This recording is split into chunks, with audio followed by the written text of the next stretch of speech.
my name is Yehor. I'm a PhD student at NDSU in Coatings and Polymeric Materials Department. Today we'll be talking about three instruments we have on site, which we use to define thermomechanical properties of the polymers.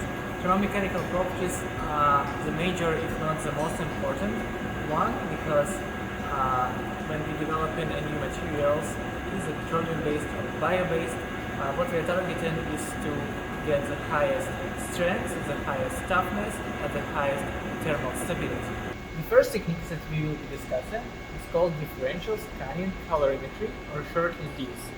It's basically using the instrument to define the phase transition points for the polymer of the input. It can be either glass transition temperature, melting point, or you can also define the crystallization kinetic and crystallization rate, as well as crystallization point. This technique is important to study semi-crystalline polymer. First of all, the semi-crystalline polymer are very known for their very high thermomechanical properties and strength.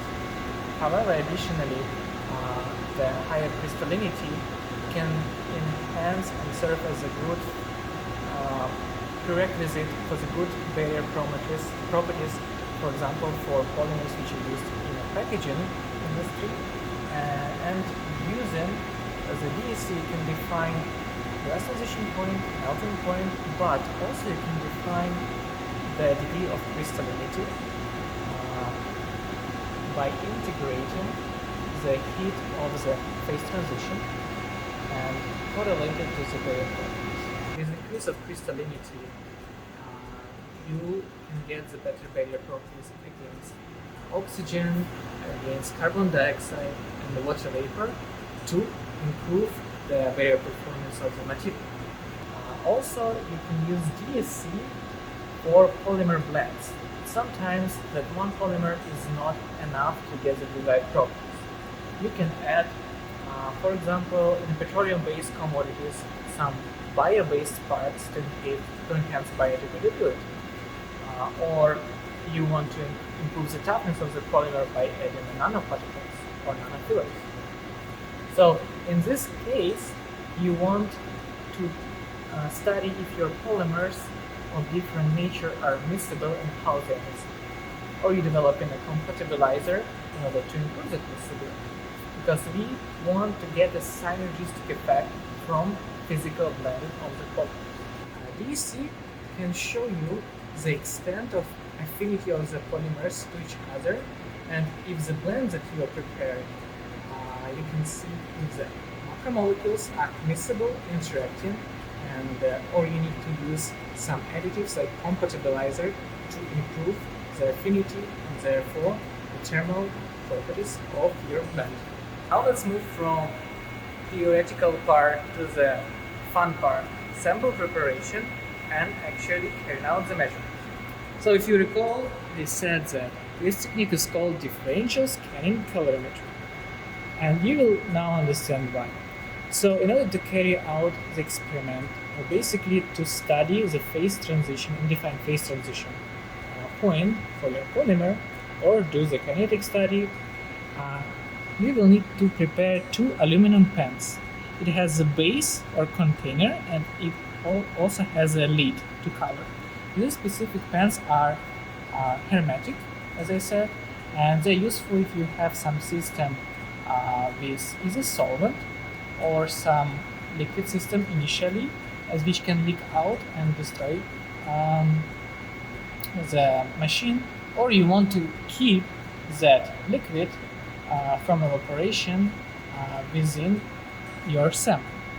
So the first pan is actually called the reference one. It will contain just air. The second pan will contain the sample of interest. We have here, you will see, a small piece of polymer which we want to study. The mass of this sample is actually very small. It's enough to probe from 5 to 10 millimeters. And we also will place a lid in order to seal both of the pans. To seal them, we will use two clamps. We will use a base and the upper clamp and this small device. So let's start from reference. we are placing up here. It has the upper part has a magnetic side, so it's just stick. Then we place the whole platform here, okay, and see the system. Okay, so now we have a pen which is a reference pen with just with air, and we will discuss later why we need it. This robotic hand, it picks up the pen which you specified in software, the reference and the sample, and puts them on this platform. As you can see here, this is two small platforms. So what are those platforms? This is a platform which apply a specific amount of heat to each of the platforms. On the upper side here, we have a detector. So you have an input and output measurements. On a reference pen, where you don't have a sample, it's needed to understand how much heat is lost due to presence of the pen and the aluminum material and air inside. On the right side, we have the same aluminum pen and a sample inside, and if you will apply enough heat, you can trigger, and if you apply enough energy, you can trigger the phase transition of the polymer, and these are known to be either exothermic or endothermic. So the machine will compare the input amount of heat with what went through. If in this temperature, at this point, you have a phase transition to occur, you will have either excess or lack of the input. And then we will see that on the graph. And machine run the experiment. As an output, it gives you the plot. On x-axis you will see the temperature, on the y-axis you will see the heat flow, which is normalized per mass of the sample. That's why it was so crucial to record it and specify it to the instrument. You can see that we have three curves here. So let's focus on the third cycle, and basically it starts from -100 and lasts up to 120 degrees Celsius. So machine feels any changes happening, either exothermic or endothermic reactions happening inside, which will define that some phase transition happened in your polymer. In this specific polymer, it's a blend, so you can see the glass transition. It starts around -55 and lasts up to -18 degrees Celsius. So it's a second order phase transition. You can also see the very sharp and abrupt peak, and this is called the melting point with the peak here.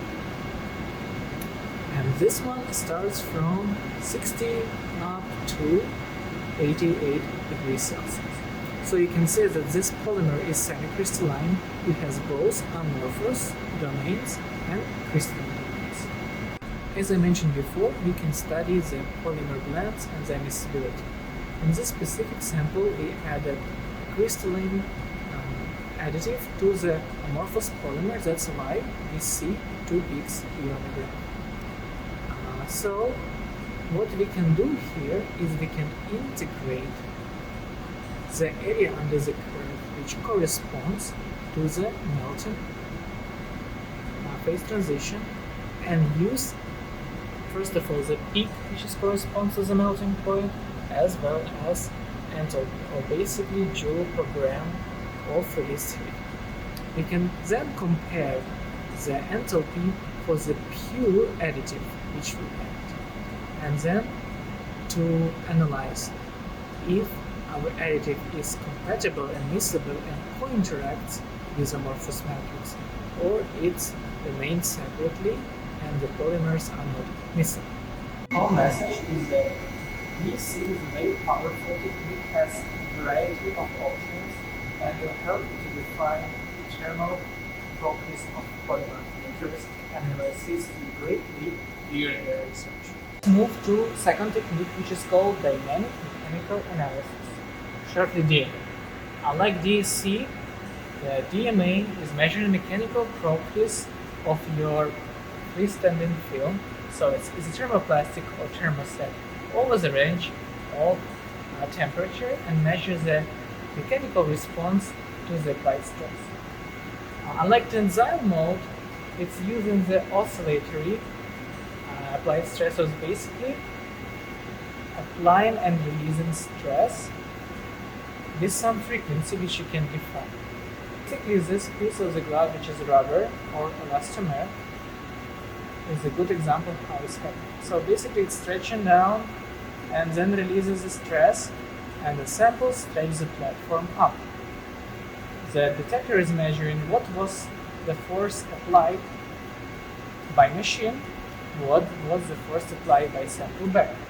By the difference of this force, it calculates the storage modulus, meaning how much energy the thermoset was able to store and use for work to recover its initial shape.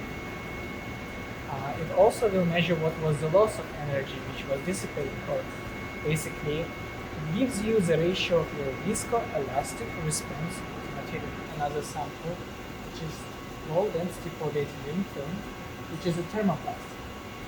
So if you stretch it slowly, it will not recover back in the same extent that this elastomer did, because this is cross-linked and motions between macromolecules are restricted by covalent bonds.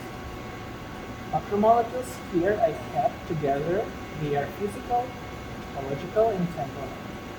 So obviously, when the material will apply the stress and measure which stress is applied back, this will indicate much higher loss modulus compared to the storage modulus, as was in the case with a rubber bag. Again, I want to mention that this can be done over the range of temperatures of your interest. So it's not a separate technique. It's something which is only enhancing and gives you more information, which gives you, or which DSC provides you initially. And we always using them in a combination to get a deeper understanding of thermal and mechanical properties of material we are working on. This is a typical dynamic mechanical analysis instrument. It operates now in a tensile mode, and we want to put our film sample into the holder. The holder has a moving part which moves up and down. It's actually which applies the force and measures the force applied back from the material.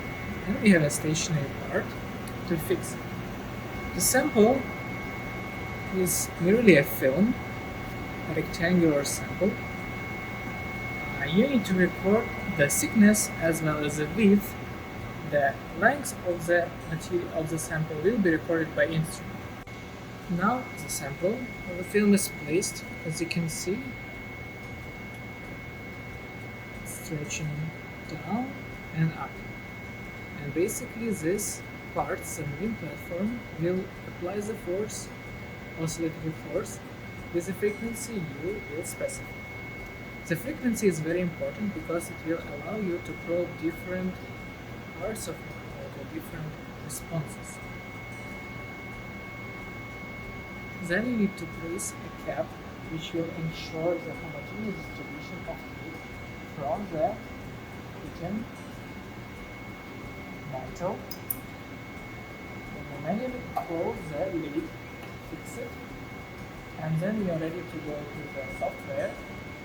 The DMA instruments gives you an output as a plot. On x-axis you have a temperature, on the y-axis you have a storage and loss modulus on log scale. This is a typical temperature versus modulus diagram for thermoplastic, specifically LDP, which you saw in the previous scene. Obviously, as you increase the temperature, applying external energy, the force you need to apply for the material to stretch it to the same extent will be lower, because now macromolecules have an extra thermal energy, so segmental motions are available, they are happening faster, and this reduces the strength, or basically the toughness and strength of the material given temperature. As you can see, at some point it's abrupt ending of the curve, because at this point, around 116 degrees Celsius, there was enough thermal energy for the polymer to move to the flowing state, and basically it's turned to the viscous liquid, and the system can no longer measure the mechanical properties of your material. Like in previous plot, this plot is showing the data on a thermoset material. So what is the difference? First of all, you can see that the both storage and modulus curves are not abruptly ended. They continue even at high temperatures and go into the plateau. And we know this region as a rubbery plateau.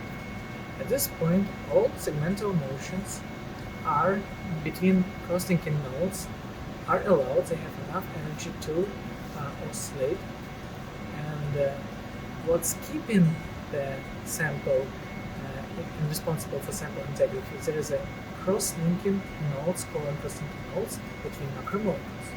That's why from this point the storage and loss modules are not changing and the decaying constant. It will happen unless the temperature reaches the decomposition temperature of the polymer.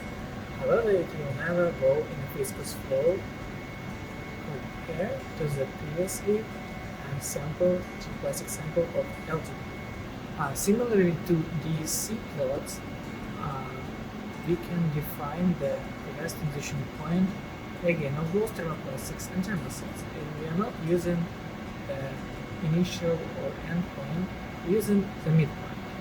So now, right y-axis, you can see the tan delta, which is actually the ratio between loss modules and storage modules. So it builds a separate curve using the values obtained experimentally, and gives us hump.